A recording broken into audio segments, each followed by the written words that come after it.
అధ్యక్ష నేనేమన్నా 32 సార్లు పోయినా అధ్యక్ష ఢిల్లీకి, ఒక్కసారి కాదు. భవిష్యత్తులో ఇంకా 300 సార్లు అయినా పోతాం అధ్యక్ష. ఈ 15 నెలల్లో నేను 32 సార్లు ఢిల్లీకి పోయినా. 32 సార్లలో 3 సార్లు ప్రధానమంత్రిని కలిసిన, మిగతా అందరు కేంద్ర మంత్రులను కలిసిన, ఇంక్లూడింగ్ కిషన్ రెడ్డితో సహా, బండి సంజయ్తో సహా ప్రతి ఒక్కరిని కేంద్ర మంత్రులను కలిసినాం. అసలు కేంద్ర రాష్ట్ర ప్రభుత్వాల యొక్క సత్సంబంధాలు రాజ్యాంగంలో పొందుపరిచిన విధానాలను వీళ్ళు మర్చిపోతే అధ్యక్ష. కేంద్ర రాష్ట్ర ప్రభుత్వాల మధ్యలో ఉండాల్సిన, కొనసాగించాల్సిన సత్సంబంధాలు, కేంద్ర ప్రభుత్వ పరిధిలో ఉండే అంశాలు, రాష్ట్ర ప్రభుత్వ పరిధిలో ఉండే అంశాలు, కేంద్రం రాష్ట్ర పరిధిలో ఇద్దరిలో కలిసి ఉండే అంశాల ప్రాతిపదికన నిర్ణయాలు జరుగుతాయి అధ్యక్ష.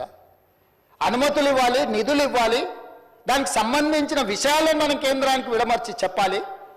ఈరోజు నేను ఢిల్లీకి వెళ్ళినప్పుడల్లా ఢిల్లీకి ఢిల్లీకి పోయినా, కలిసిన నరేంద్ర మోడీ గారిని, దేశ ప్రధానమంత్రి, ఈ దేశ ప్రధానమంత్రిని గౌరవించే సంస్కృతి నాకున్నది, మీకు లేకపోవచ్చు.